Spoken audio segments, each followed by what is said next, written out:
Hello, Opinion members. My name is Michael Polly, and it is an absolute pleasure to have joined the Opinion tasting panel. Jeff Hardy is a name that needs no introduction to Opinion members. They've been making wine for Opinion for more than 20 years. And for the 50th anniversary, who better than Jeff Hardy to make the signature wine, which is a Cabernet Merlot, all from Adelaide Hills fruit and made exclusively for Opinion by Jeff. His range of wines covers everything from really great value for money wines. So the GMH range has a new lower priced Cabernet.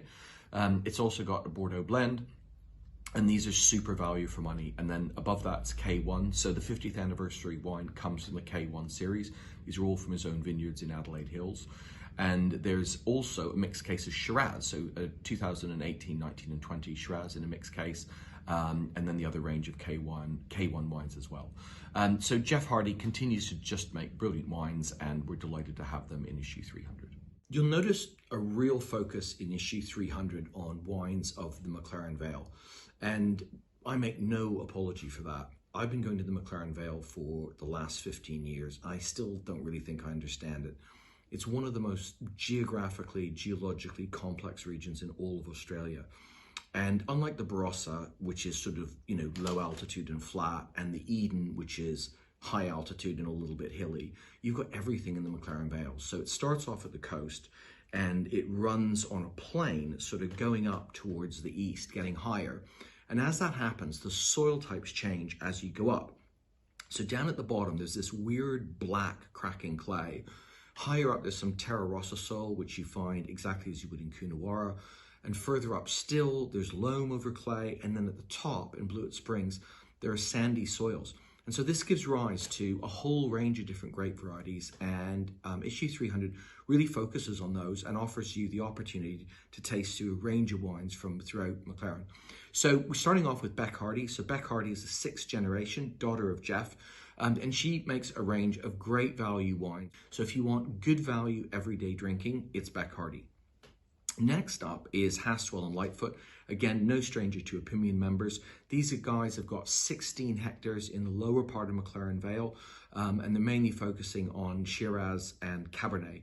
And a couple of high points here. One of them is the Fat and Skinny. So there's a lower price now for Fat and Skinny, which is a perennial favorite and great value. Then there's the Sands of Time Shiraz, which is 2017 and fully ready to drink.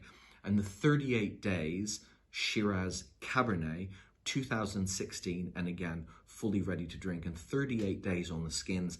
It's an inky black color and absolutely delicious. Then new for this year, and this is an estate I can't say enough about, Thistledown Wines. It's a real coup for Opinion to have Thistledown Wines in Canada, and it's run by two masters of wine. These guys met before the exam, went out to the bar together and decided they should make wine. So Giles Cook and Fergal Tynan, they've been joined by a guy called Peter Lesky, who's made wines in Burgundy at Domaine Dujac, and also at Jeffrey Grosson. So lots of experience here and a great kind of international take. And both Fergal and Giles really mad keen on Grenache.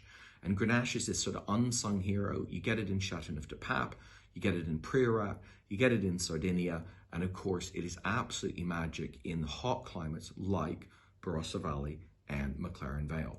So we've specialized in trying to put, there's so many great wines from Thistledown. What we did was we specialized in a bunch of mixed cases to allow you to try these wines from different areas and different vintages. So a couple things that really stand out. First of all, gorgeous Grenache, so that was a coup de coeur.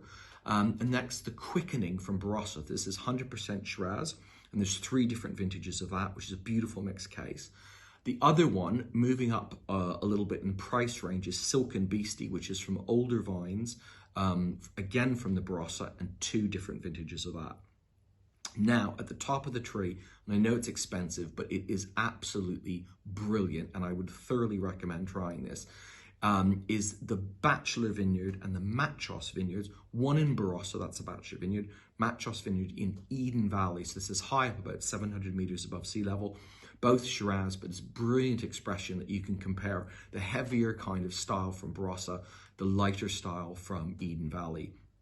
And then the last is this pair from McLaren Vale called Distant Light. They're Shiraz Grenache blends.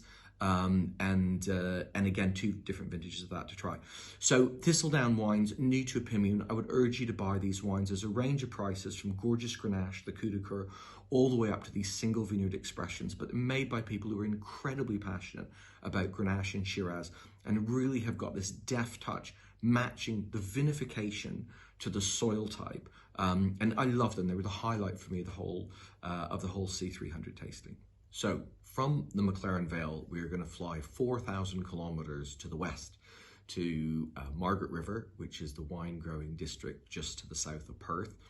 And everything changes here. So we talked a little bit about Margaret River with the web pop-up, but it's important to emphasize that the soils here are completely different, and so is the climate. So you've got cold water on both sides, which keeps things cool, and you've got granitic sands over gneiss, and this creates this ideal opportunity for Cabernet Sauvignon to do well. So this is the best part of Australia for Bordeaux grape varieties. And Chapman Grove, again, new to Opimian. This is established in 1997, so their 25th anniversary this year by a guy called Ron Fraser. He was in wine retail for many years, and in 1997 he took his life savings and plunged them into planting the vineyards, which would become Chapman Grove. So there's different wines here. He also specializes in these museum releases, which is really interesting, and it's not often that you get to taste wines with some age on them, and that's going to be a big part of this offer, because we took, of course, full advantage of that. But at the entry level, there's the brilliant Cabernet Sauvignon and Sauvignon Blanc, and then there's the museum release Chardonnay. So that's 2009, and I thought that was still just drinking beautifully, so worth giving that a whirl. Then 3 vintages of his Atticus Cabernet. All of those are ready to drink and absolutely delicious.